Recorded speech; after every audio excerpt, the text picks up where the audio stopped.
부동산을 매입하면 무조건 함께 붙는 건 바로 세금이죠. 세금 관련 법이 자주 바뀌다 보니까 어려워하는 분들 많습니다. 그래도 바뀌지 않는 것은 다주택자보다 1주택자가 비과세 혜택이 많다라는 거죠. 네, 그건 저도 압니다. 네. 그건 저도 아는데. 자, 이제 일시적으로 2주택자가 된 분들 역시 1주택자 비과세 혜택을 받게 됩니다.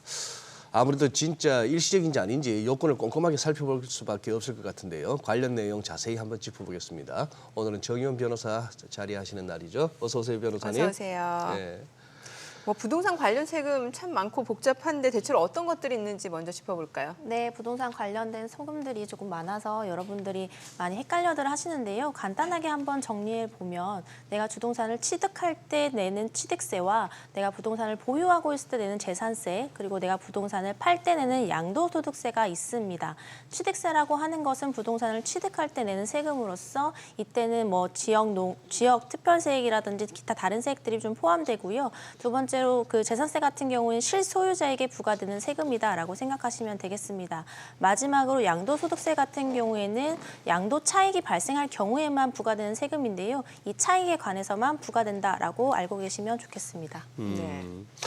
뭐 당연히 뭐 1주택자가 세금 측면에서는 다주택자보다 유리한 거는 알겠고, 그런데 일시적인 2주택자 이건 또 어떤 상황입니까? 네.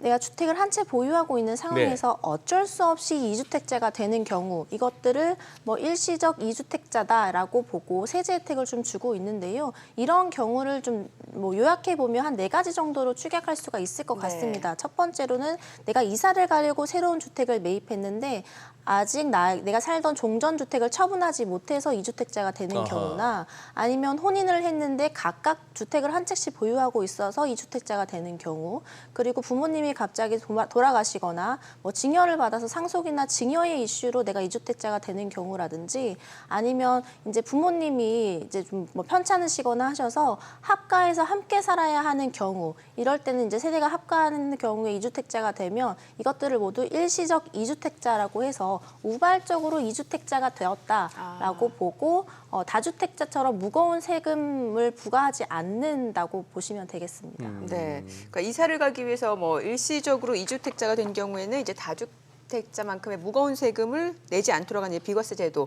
그런데 세금 종류에 따라서 조건도 다르다고 하는데 자칫하면 양도세 폭탄을 맞을 수도 있다면서요. 네, 맞습니다. 주택을 내가 한 개 이미 소유하고 있는 상태에서 또 두 번째 주택을 매수를 했는데 아직까지 종전주택을 매도하지 못한 경우, 이 경우에는 일시적 2주택자로 그 1가구 1주택자에 해당하는 세금을 내도록 하고 있는데요. 이렇게 되면 양도세 같은 경우에는 양도가액의 12억 원까지 비과세가 되고요. 종부세는 공시가격의 12억 원까지 기본 공제가 되기 때문에 종부세나 양도세 모두 기본적으로 세액 부담이 크게 줄어든다는 점은 결과적으로 같습니다. 그런데 양도세가 종부세에 비해서 일시적 2주택자 요건이 다소 까다롭습니다. 양도세 비과세를 받기 위해서는 주택 매수 간격이라는 걸 지켜주셔야 되는데, 이 주택 매수 간격이 반드시 1년 이상의 차이가 나야지만 그 요건에 충족돼서 비과세 혜택을 받으실 수가 있는 것이거든요. 네. 그런데 반면에 종부세 같은 경우에는 주택 매수 간격을 지키실 필요는 없습니다. 1년 이상의 그 요건 자체가 없기 때문에 주택 매수 간격의 요건이 없어서 그냥 내가 종전주택을 가지고 있는 상태에서 새로운 주택을 매입했는데 이후에 내가 종전주택을 3년 내에 팔기만 한다면 종부세는 그 세제 혜택을 받을 수 있지만, 이와 달리 양도세 같은 경우에는 주택 매수 간격 1년 이상의 간격을 반드시 지켜주셔야지만 그 혜택을 받아보실 수가 있습니다.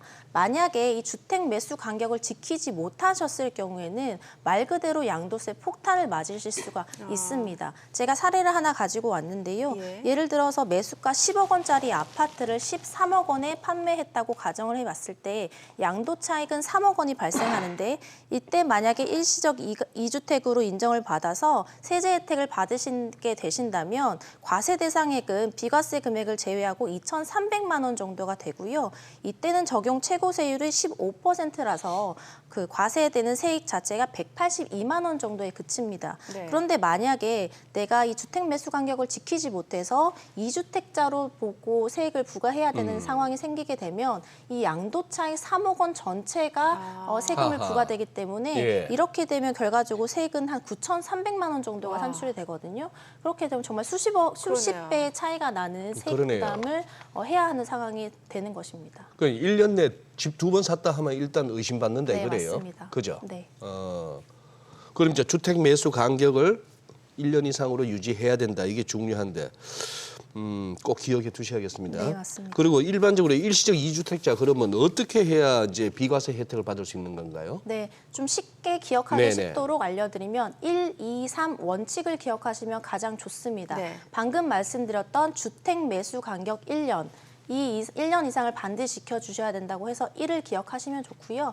또 종전주택 같은 경우에는 2년 이상 반드시 보유하셔야 되고 예. 만약에 종전주택을 매입할 당시에 조정 대상 지역에 있는 뭐 주택을 매입하셨다라고 하면 2년의 거주 기간도 반드시 지켜주셔야 됩니다. 이때 2를 기억하시면 좋겠고요. 예. 또 그 새로운 주택을 매수하신 이후에 3년 이내에 종전 주택을 매도해야지만 양도세 혜택을 볼 수 있기 때문에 이때 이 3을 기억하시면 1, 2, 3 원칙으로 기억하시면 조금 편하실 것 같습니다.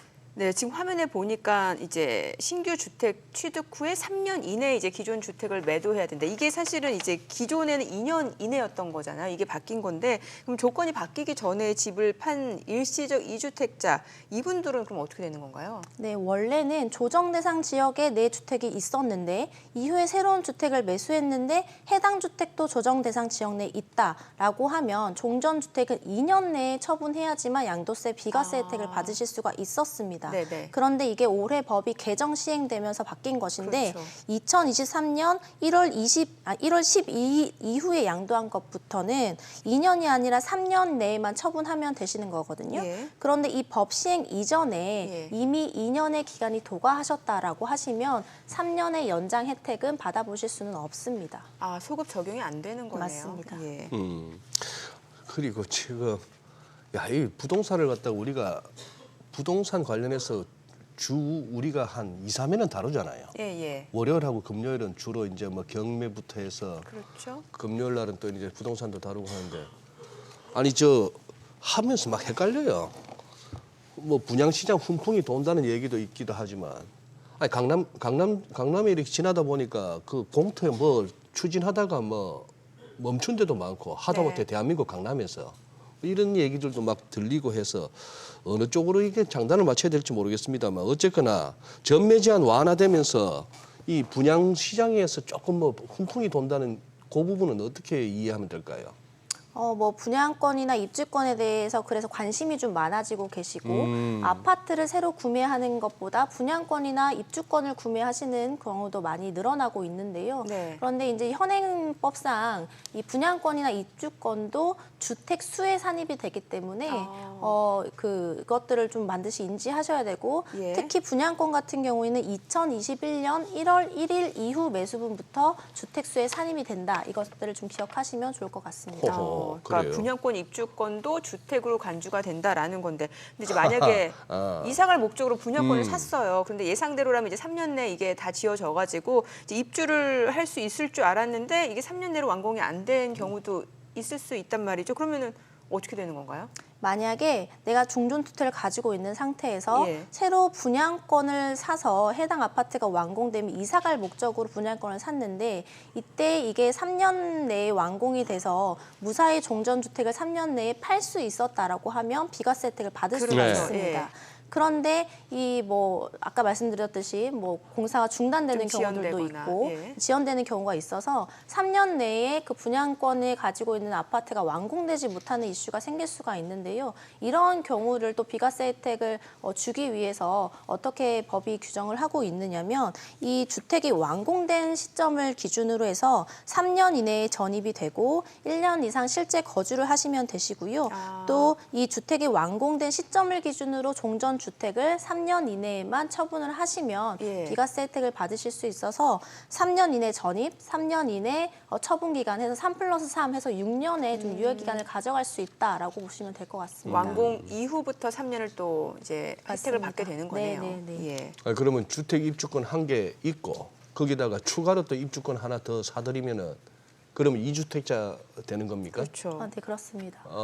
그러면 입주권 중에 하나를 또 팔면은 일시적 2주택자 맞나요? 이게 조금 이제 예. 좀 말씀을 드려야 될 게 주택이 있는 상태에서 입주권을 매수한 경우하고 네. 주택이 있는 경우가 아니라 입주권을 가지고 있는 상태에서 또 입주권을 예. 가지고 있는 경우와는 좀 분리해서 생각을 하셔야 되는데 입주권을 가지고 있는 상태에서 내가 입주권을 매수했는데 이때도 1가구 2주택자로 보지 않고 1주택자로 보아서 비과세 혜택을 볼 수 있냐라는 뭐 논의들이 좀 있었습니다. 예. 이에 대해서 최근에 기획재정부에서 그 세법에 대해서 해석례를 좀 내놨는데요. 네.